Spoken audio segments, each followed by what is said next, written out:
नमस्कार, आप देख रहे हैं खबर मध्य प्रदेश और मैं हूं आपके साथ विवेक तिवारी। खबरों की शुरुआत करते हैं। शिवराज सरकार पर आरोप लगाते हुए झाबुआ कांग्रेस विधायक और पूर्व केंद्रीय मंत्री कांतिलाल भूरिया ने प्रेस वार्ता में प्रदेश सरकार को भ्रष्टाचार में लिप्त बताया और साथ ही उन्होंने कहा कि आदिवासी बाहुल्य क्षेत्रों में नशे का कारोबार फल फूल रहा है और प्रदेश के मुख्यमंत्री कह रहे हैं कि गलत काम करने वालों को 10 फीट जमीन के अंदर दफन कर दिया जाएगा। कांग्रेस विधायक ने कहा कि शिवराज ऐसा क्यों नहीं करते। आपको बता दें कि शिवराज के इस एक्शन मोड वाली बात पर भूरिया ने चटकारे भी लगाए और साथ ही सांसद गुमान सिंह डामोर और जिला अध्यक्ष लक्ष्मण सिंह नायक पर भी आरोप लगाए हैं। उन्होंने कहा कि थांदला आदिम जाति सेवा सहकारी सोसाइटी में किसान ऋण माफी योजना में करोड़ों रुपयों का घोटाला हुआ है, उस पर क्यों पर्दा डाल रहे हैं, उन्हें क्यों बचाने में लगे हैं और दोषियों पर क्यों कार्रवाई नहीं हो रही है। तो आपको बता दें कि कांतिलाल भूरिया ने लगातार शिवराज सरकार पर निशाना साधा है। उन्होंने कहा है कि जब शिवराज सरकार ने गलत काम करने वालों को 10 फीट जमीन के अंदर गाड़ने की बात कही थी तो वो ऐसा क्यों नहीं कर रहे हैं। ये नशे के मामले में ब्लैक मेलिंग में है, कालाबाजारी हो रही है, उसके ऊपर नकेल डाले। एसपी कलेक्टर को कहें, अगर एसपी के अगर ना दारू पकड़ने का अधिकार नहीं तो वो माफिया फिर हो गए बेधड़ काम कर रहे हैं। तो ये हालत है। मैं मुख्यमंत्री से बात करूंगा कि आपका एसपी ऐसा बोल रहा है तो कैसे काम चलेगा भाई। वहीं मंदसौर जिले के गांव मुल्तानपुरा में मुस्लिम समाज ने अंजुमन कमेटी के नेतृत्व में वसीम रिजवी पर एफआईआर दर्ज करने की मांग को लेकर पुलिस चौकी प्रभारी दिलीप रजौरिया को राष्ट्रपति के नाम ज्ञापन सौंपा है। मुस्लिम समाज के लोगों का कहना है कि वसीम धार्मिक आस्था को ठेस पहुंचाने का काम कर रहे हैं। आपको बता दें कि वसीम रिजवी ने कुछ दिन पहले कुरान से 26 आयतों को हटाने के लिए सुप्रीम कोर्ट में याचिका दाखिल की है, जिसकी वजह से पूरा मुस्लिम समाज वसीम रिजवी के खिलाफ हो गया है। इतना ही नहीं, देश भर में वसीम रिजवी के खिलाफ कार्रवाई करने की मांग भी लगातार उठ रही है। आपको बता दें कि वसीम रिजवी ने कुरान की 26 आयतों को हटाने का जिक्र करते हुए सुप्रीम कोर्ट में एक पीआईएल दाखिल की है, जिसके बाद ये पूरा बखेड़ा शुरू हुआ है और मुस्लिम समाज लगातार वसीम रिजवी का विरोध कर रहा है और उन्हें मुस्लिम समाज से बेदखल करने की मांग कर रहा है।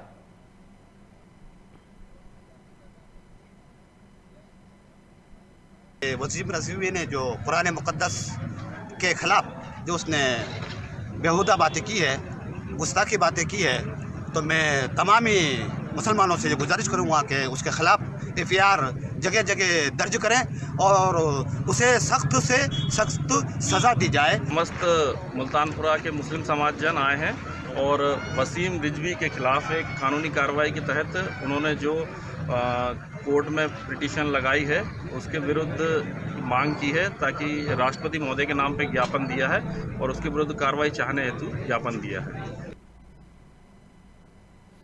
वहीं अशोकनगर जिले के कई इलाकों में बीती रात हुई ओलावृष्टि एवं बारिश से खराब हुई फसल के मुआवजे की मांग को लेकर अशोकनगर विधायक जजपाल सिंह जज्जी राज्यसभा सांसद ज्योतिरादित्य सिंधिया के साथ मुख्यमंत्री से मिले।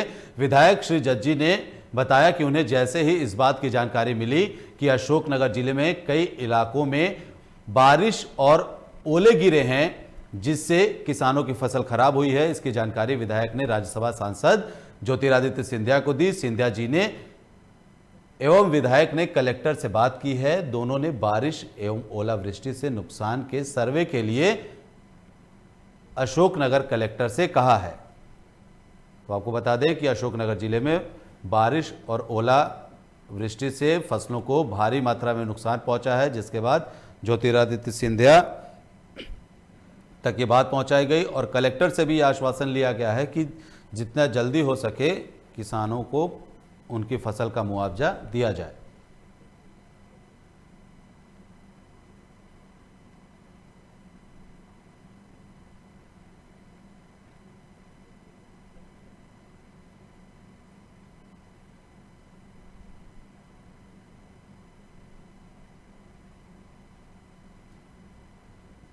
अशोकनगर जिले के सभी सम्माननीय किसान बंधुओं, मैं अभी आवश्यक कार्य से भोपाल में था, मुझे ज्ञात हुआ है कि अशोकनगर जिले में अतिवृष्टि या ओलों से क्षेत्र में कई जगह नुकसान हुआ है।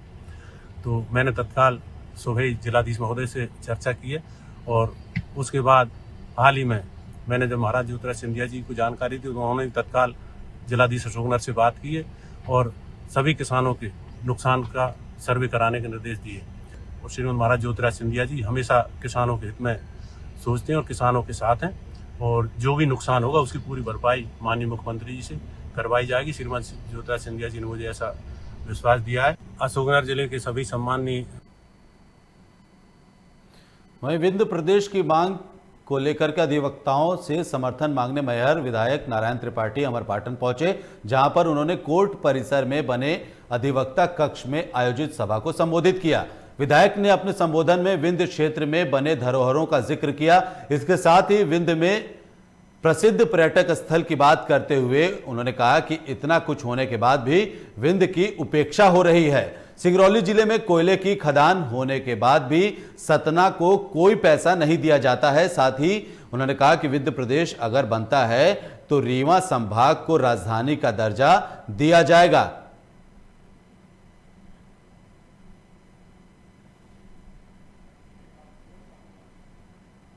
मैं लगातार तमाम अधिवक्ताओं से लगातार बात भी कर रहा हूं और अधिवक्ता भी कई सालों से, जब रीवा को राजधानी का दर्जा देने की बात आई थी तो हाई कोर्ट जबलपुर है, खंडपीठ इंदौर है, खंडपीठ ग्वालियर है, तो खंडपीठ हमारा रीवा राजधानी विंध्य क्यों नहीं हो सकता? ये भी तो कहीं ना कहीं हमारे विंध्य के जो अधिवक्ता हैं वो उपेक्षित हैं। तो इसी उपेक्षा के कारण ये विंध्य के पुनर्निर्माण की बात आई है।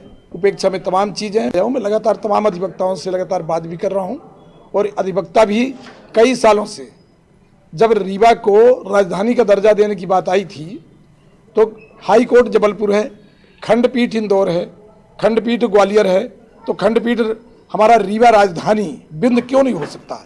ये भी तो कहीं ना कहीं हमारे विंध्य के जो अधिवक्ता हैं वो उपेक्षित है। सिंगरौली जिले में एनटीपीसी विंध्याचल में प्रेस वार्ता का आयोजन कर एनटीपीसी ने 1 वर्ष में किए गए उपलब्धियों को लेकर पत्रकारों के साथ चर्चा की। दरअसल सिंगरौली जिले के विंध्य नगर में स्थिति एनटीपीसी विंध्याचल में पत्रकारों से रूबरू होते हुए एनटीपीसी ईडी मुनीश जौहरी ने बताया कि देश में चल रही कोरोना जैसे महामारी में भी एनटीपीसी अपने लक्ष्य से अधिक बिजली का उत्पादन किया है। वहीं इस दौरान उन्होंने यह भी कहा कि एनटीपीसी के सीएसआर मद से ग्रामीण इलाकों के विकास का भी कार्य किया गया है। उन्होंने कहा कि जिले के खनुआ में 100 सीटर आदिवासी छात्रावास का निर्माण कराया गया है। तो आपको बता दें कि एनटीपीसी ने साल भर की उपलब्धियों को लेकर के पत्रकारों के साथ बातचीत की और तमाम उपलब्धियों के बारे में जिक्र किया जो एनटीपीसी ने आसपास के इलाकों में किए अथवा करवाए हैं।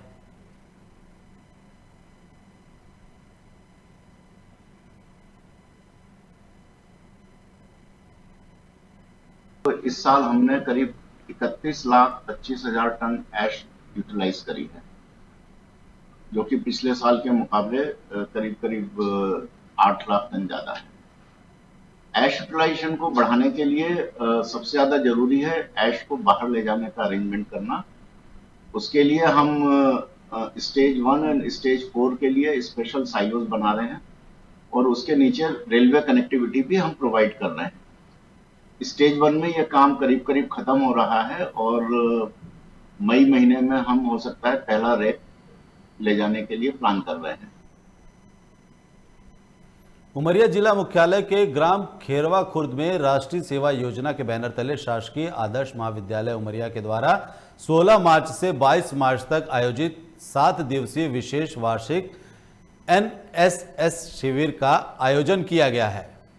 जानकारी के अनुसार जिसमें उच्च शिक्षा मंत्रालय भोपाल से एनएसएस राज्य समन्वयक श्री आरके विजय एवं डॉक्टर सीएम तिवारी, एनएसए समन्वयक अवधेश प्रताप सिंह विश्वविद्यालय रीवा और उनके साथ जिला संयोजक NSS Katni doctor RP Singh द्वारा आदर्श महाविद्यालय उमरिया के शिविर शिवरार्थियों द्वारा ग्राम नदी डगहरा में बनाए गए बोरी बंधान और तालाब सफाई के कार्यक्रम का अवलोकन किया गया।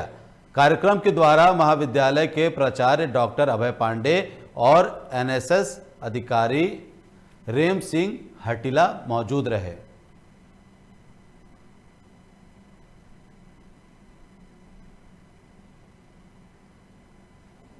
ये जो हमारा कैंप है एनएसएस शिविर, ये 16 मार्च से शुरू हुआ है और 22 मार्च तक चलेगा। इसमें हर दिन अलग अलग दैनिक गतिविधियां चल रही है, जिसमें सबसे पहले हम 16 तारीख को आए हमारे इस भवन के आसपास हमने साफ़ सफाई व दैनिक गतिविधियों के बारे में ग्रामवासियों को अवगत कराया। उसके बाद हमने बोरी बंधान कार्य किया, जो यहाँ पर इस खेरवा खुर्द गांव में नदी है उसमें।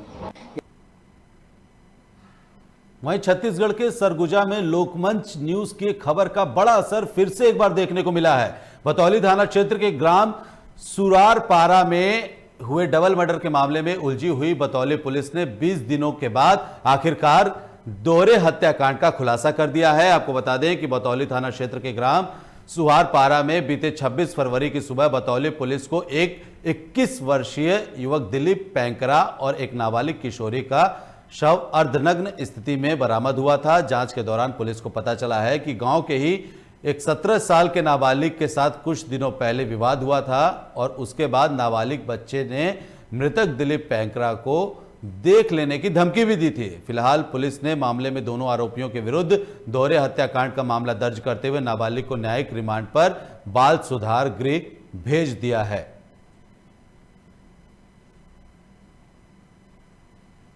तो आपको बता दें, सवारपाड़ा का ये पूरा मामला है जहां 20 दिनों के अंदर पुलिस ने दोहरे हत्याकांड का खुलासा कर दिया है। आपसी रंजिश में युवक और युवती को मौत के घाट उतारा गया था। हत्या के बाद दोनों के शव अर्धनग्न स्थिति में पड़े हुए थे। वहीं पुलिस ने 20 दिनों की कड़ी मशक्कत के बाद आखिरकार एक 17 साल के नाबालिग और उसके साथी को गिरफ्तार किया है हत्या के जुर्म में और उसे बाल सुधार गृह भेज दिया गया है। 26 फरवरी को थाना बतौली अंतर्गत सुआरपारा में खेत में एक युवक और नाबालिग युवती की बॉडी मिली थी। युवक की पहचान दिलीप पैकरा के रूप में की गई। विवेचना के दौरान एक अपचारी बालक और संतलाल युवक को गिरफ्तार करके न्यायिक रिमांड पर भेजा गया है। वहीं रंगों के त्योहार होली को लेकर अमरवाड़ा थाना परिसर में शांति समिति की बैठक आयोजित हुई। सभी अधिकारी बैठक में शामिल हुए। कोरोना महामारी के बढ़ते प्रकोप को देखते हुए किसी भी तरह के सांस्कृतिक कार्यक्रम, होली मिलन समारोह पर पूरी तरह प्रतिबंध का निर्णय लिया गया। व्यापारी संघ ने बढ़ते कोरोना वायरस को देखते हुए रविवार को सभी दुकानें एक दिन के लिए बंद करने का निर्णय लिया।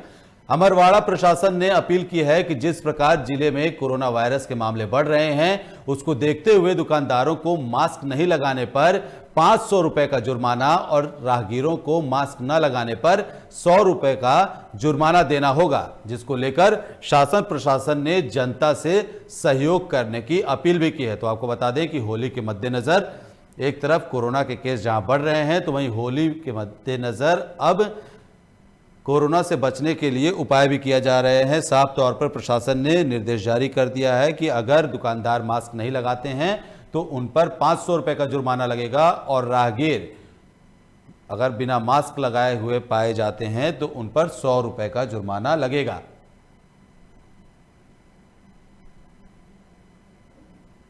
कोरोना का जो द्वितीय स्टेज चालू हुआ है और वर्तमान में देश एवं प्रदेश और अपने छिंदवाड़ा शहर में भी कोरोना के मरीजों की संख्या लगातार वृद्धि हो रही है। इस संबंध में आज नगर के गणमान्य नागरिकों एवं व्यापारियों की मीटिंग ली गई, जिसमें ये निर्धारित किया गया है कि सारे व्यापारी जो है स्वेच्छा से संडे को बंद रखेंगे।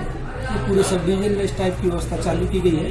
इसके साथ साथ पूरे छिंदवाड़ा जिले में भी संडे को सारे व्यापारी स्वेच्छा से अपना लॉकडाउन कर रहे हैं। इसके साथ ही होली के संबंध में भी चर्चा की गई, जिसमें धुड़ेरी के दिन भी सभी लोगों से ये सहमति हुई कि धुड़ेरी के दिन भी टोटल लॉकडाउन रहेगा।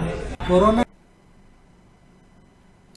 रायसेन जिले में कोरोना संक्रमण को रोकने के उद्देश्य से बेगमगंज पुलिस ने शहर के सुल्तानगंज चौराहा और मेन मार्केट में बिना मास्क के घूम रहे व्यक्तियों के चालान काटे और मास्क लगाने की अपील भी की। वहीं जिला दंडाधिकारी उमाशंकर भार्गव ने कोरोना के बढ़ते मामलों की वजह से पूरे जिले में धारा 144 लगा दी है और सार्वजनिक स्थानों पर मास्क लगाना अनिवार्य कर दिया है। इसी आदेश के तहत बेगमगंज पुलिस ने मास्क नहीं लगाने वालों के खिलाफ चालानी कार्रवाई की है। तो लगातार पुलिस जो है वो कोरोना के केसों में बढ़ोतरी को रोकने के लिए कार्रवाई कर रही है। लोगों को मास्क लगाने के लिए कहा जा रहा है, उनसे अपील की जा रही है कि वो बिना मास्क के घरों से ना निकले। वहीं दूसरी तरफ जिलाधिकारी की तरफ से जिले में 144 भी लागू कर दी गई है और जो लोग मास्क नहीं पहन रहे हैं उन पर उनके चालान काटे जा रहे हैं, उन पर कड़ी कार्रवाई की जा रही है। तस्वीरों में आप देख सकते हैं पुलिस किस तरह से लोगों को रुकवा करके चालानी कार्रवाई कर रही है और ज़्यादातर लोग आप देख सकते हैं वो बिना मास्क ही चल रहे हैं। जाहिर तौर पर लोगों के अंदर कोरोना को लेकर के अब खौफ घट रहा है और शायद यही वजह है कि मास्क को अब उतनी प्राथमिकता नहीं दी जा रही है जितनी कि पहले या दूसरे लॉकडाउन में दी जा रही थी। आज ये बिना मास्क वालों के ऊपर कार्रवाई की जा रही है। जो भी बिना मास्क के पैदल चलते हुए या बाइक से गाड़ियों पे चल रहे हैं उनके खिलाफ कार्रवाई की जा रही है। कब तक चलेगा मैम ये अभियान? ये अभी तो शुरू हुआ है, अब देखते हैं कोरोना की स्थिति जैसी रहेगी उस हिसाब से चलेगा। आज कोरोना की वजह से लगभग साल भर पहले बच्चे स्कूल और पढ़ाई से वंचित रहे। वहीं कोरोना के इस दौर में शासन द्वारा बच्चों के भविष्य को देखते हुए मोहल्ला क्लास का प्रारंभ किया गया है ताकि बच्चों को बेहतर भविष्य मिल सके और पढ़ाई से बच्चे वंचित ना हो। रामचंद्रपुरम क्षेत्र की आदिवासी छात्राएं स्कूल तो जा रही हैं लेकिन वहां शिक्षक स्कूल में नहीं आ रहे हैं। पीपरपान के ऐसे कुछ बच्चे जो स्कूल के आंगन में पढ़ाई करते दिखे। बच्चों से पूछने पर पता चला कि स्कूल में कोई शिक्षक है ही नहीं। अब सवाल यह है कि शासन द्वारा अगर ये रवैया अपनाया जाता है तो बेटी पढ़ाओ बेटी बचाओ का नारा कैसे साकार होगा, क्योंकि स्कूल में अगर बच्चे जाते हैं तो उन्हें शिक्षा ज्ञान देने के लिए कोई शिक्षक ही मौजूद नहीं हो तो ऐसे में बच्चों का भविष्य कैसे सुधरेगा। अपने आप में एक बड़ा सवाल है जो प्रशासन पर भी सवालिया निशान खड़ा करता जरूर है।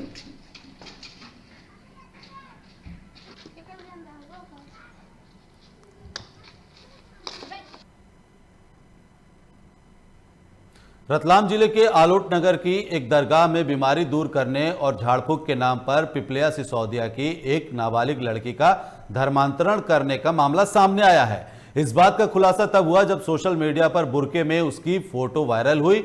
धर्मांतरण की वजह से पाटीदार समाज के लोगों में रोष व्याप्त है। अब पाटीदार समाज के लोगों ने इस मामले में जांच कर कड़ी कार्रवाई की मांग की है, जबकि प्रशासन का कहना है कि लड़की के परिजनों से बात हुई है। लड़की के परिजनों ने स्वेच्छा से दरगाह पर जाने की बात कही है, लेकिन धर्म परिवर्तन हुआ है या नहीं इसकी जांच की जाएगी।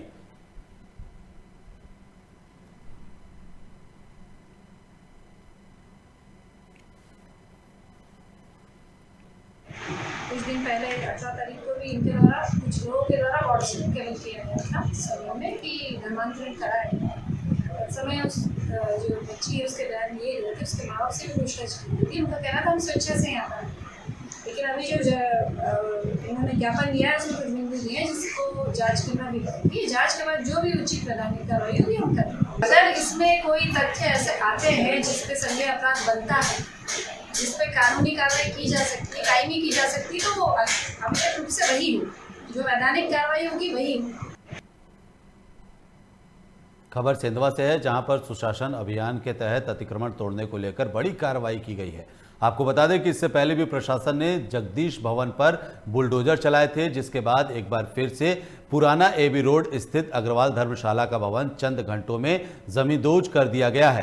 दरअसल मामला लीज की शर्तों के उल्लंघन का बताया जा रहा है। जानकारी के अनुसार उक्त भवन लगभग 1.25 एकड़ जमीन में बना हुआ था और भवन काफी पुराना भी हो गया था। आपको बता दें कि इस दौरान मौके पर देखने वालों की भी काफी ज्यादा तादाद में भीड़ थी। बता दें कि शासकीय भूमि भूमाफियाओं के चंगुल से छुड़ाने के क्रम में ये सबसे बड़ी कार्रवाई मानी जा रही है। अतिक्रमण मुक्त कराई गई जमीन की कीमत 20 करोड़ रुपए से अधिक बताई जा रही है। इस मौके पर एसडीएम, एसडीओपी सहित राजस्व, पुलिस और कर्मचारी मौजूद रहे। तमाम सरकारी महकमा यहां मौजूद रहा, क्योंकि ये जमीन जिसकी कीमत 20 करोड़ रुपए से ज्यादा बताई जा रही है, ये अपने आप में एक बड़ी कार्रवाई के तौर पर देखा जा रहा है।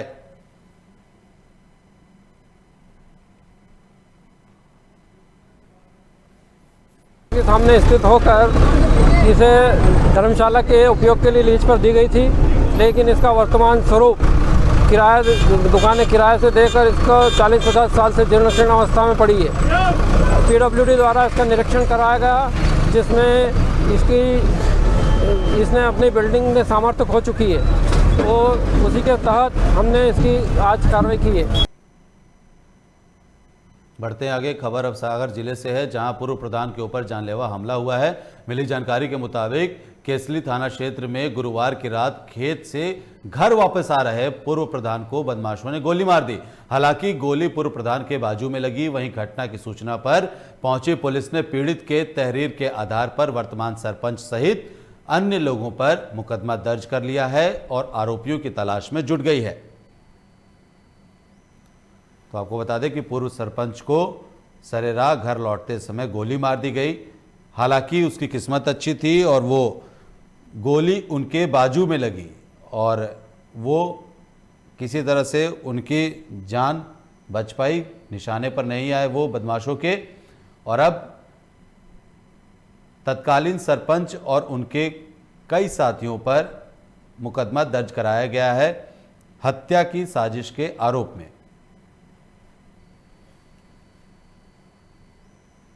आवेदन पत्र में इनके द्वारा उल्लेख किया गया था कि बबलू कोई बर्तन की दुकान है, बबलू सोनी की, उसकी दुकान के सामने वर्तमान केसली प्रभारी सरपंच संदीप कटारे और उसका साथी बंटू पटेल खड़े थे और इनसे उमेश खियोरिया जो फरियादी हैं, इनसे पुरानी रंजिश किसी बात को लेकर के इनकी चल रही है, जिस कारण से संदीप कटारे के द्वारा उमेश खियोरिया और उनके एक साथी राजकुमार साहू के ऊपर फायरिंग की गई। यद्यपि गोली नहीं लगी है, लेकिन फरियादी की रिपोर्ट पर से प्रकरण धारा 307 भारतीय दंड विधान और 25-27 आर्म्स एक्ट के तहत पंजीबद्ध कर विवेचना में लिया। उज्जैन के भैरवगढ़ क्षेत्र में एक दिल दहला देने वाली घटना देखने को मिली है। आपको बता दें कि एक युवक पानी की टंकी से कूद गया, जिससे युवक की दर्दनाक मौत हो गई। युवक ने पानी की टंकी पर चढ़ने के बाद आधा घंटे तक कूदने की धमकी भी दी, जिसके बाद पुलिस और दमकल कर्मी मौके पर पहुंच गए और बचाने की कोशिश की, लेकिन युवक ने छलांग लगा दी। घटना के बाद मौके पर मौजूद पुलिस ने युवक को अस्पताल में भर्ती करवाया, जहां डॉक्टरों ने उसे मृत घोषित कर दिया। बताया जा रहा है कि युवक की मानसिक स्थिति ठीक नहीं थी और इसी वजह से युवक ने टंकी से छलांग लगा दी। तस्वीरें आप देख सकते हैं उस वक्त की, जब युवक टंकी पर चढ़ा हुआ था और लगातार छलांग लगाने की धमकी दे रहा था, लेकिन देखते ही देखते पुलिस और स्थानीय लोगों की लाख समझाइश के बाद भी युवक ने पानी की टंकी से छलांग लगा दी और आखिरकार युवक की मौत हो गई। सभी लोगों ने प्यार से दुलार करके और सबसे उससे नीचे उतारने की कोशिश की, लेकिन इसी दौरान मौके का लाभ उठाते हुए उस युवक ने टंकी से छलांग लगा दी।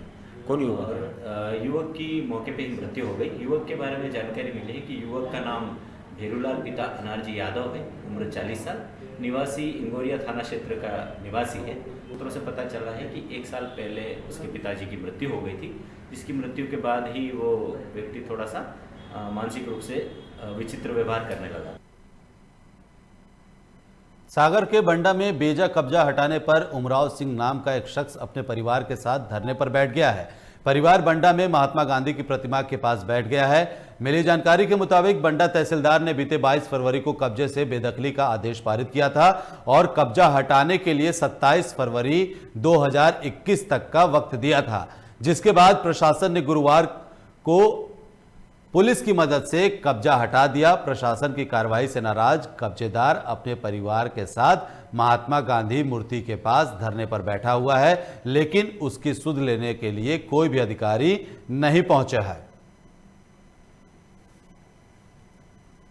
तो आपको बता दिए पूरा मामला बेजा कब्जे का था, जिसमें तहसीलदार ने खुद आगे आकर के कब्जा खाली कराने के लिए आदेश दिए थे और पुलिस ने, प्रशासन ने तहसीलदार के आदेश के बाद बेजा कब्जा की जमीन को खाली कराया और उसके बाद अब परिवार, कब्जा करने वाला परिवार प्रशासन में जवाबी कार्रवाई पर्याप्त चली जा रही।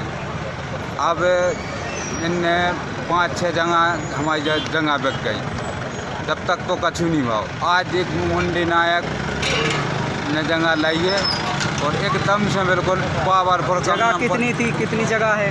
वह हमारी जगह पूरी है एक 65। किसके नाम पर थी? तीनों। इंदौर में शहीद भगत सिंह, राजगुरु और सुखदेव की स्मृति में इंडियन फ्लैग रनर चंडीगढ़ की तरफ से वर्चुअल रन और राइड स्पर्धा का आयोजन किया जा रहा है, जिसमें देश भर से 41 चुनिंदा खिलाड़ी हिस्सा ले रहे हैं। इस स्पर्धा में 23 किलोमीटर की दौड़ है और 90 किलोमीटर की साइकिलिंग शामिल है। इस दौरान प्रतिभागियों को यह दौड़ और साइकिलिंग तिरंगा लेकर पूरी करनी होगी। इस प्रतियोगिता में इंदौर के अमृतेश मोदी सहित 41 खिलाड़ी हिस्सा ले रहे हैं। International world book of records के अंतर्गत ये रिकॉर्ड के अंदर एक ये आयोजन किया जा रहा है। 23 मार्च 1931 जो शहीद भगत सिंह और सुखदेव राजगुरु जी की पुण्यतिथि है, तो उनको 90 साल पूर्ण हो रहे हैं अभी 23 मार्च को। तो उसी के आयोजन में ये 21 मार्च को एक वर्चुअल इवेंट रखा गया है। ये इंडियन फ्लैग रनर्स चंडीगढ़ के द्वारा आयोजित किया गया है और इसमें देश भर से 41 लोगों ने पार्टिसिपेट किया है, जो कि 90 किलोमीटर रनिंग और 23 किलोमीटर रनिंग और 90 किलोमीटर साइकिलिंग करेंगे, तिरंगा झंडा हाथ में लेके। शहीद के आज शहीदी के 90 वर्ष पूर्ण हो चुके हैं, जिसमें जो हमारे मित्र हैं इंडियन फ्लैग रनर्स के भाई अमृतेश मोदी, जो इसमें इवेंट में भाग ले रहे हैं। चूँकि कोरोना का काल चल रहा है और इसलिए वर्चुअल इवेंट्स ये रखी गई है, जिसमें हमारे मोदी भाई 23 किलोमीटर की रनिंग करेंगे और इसके अलावा और 90 किलोमीटर की साइकिलिंग करेंगे। ये बहुत ही गर्व का विषय है। संजय दुबे। तो खबर में मध्य प्रदेश में फिलहाल इतना ही। तमाम बड़ी खबरों को जानने के लिए आप देखते रहिए लोकमंच न्यूज़। नमस्कार।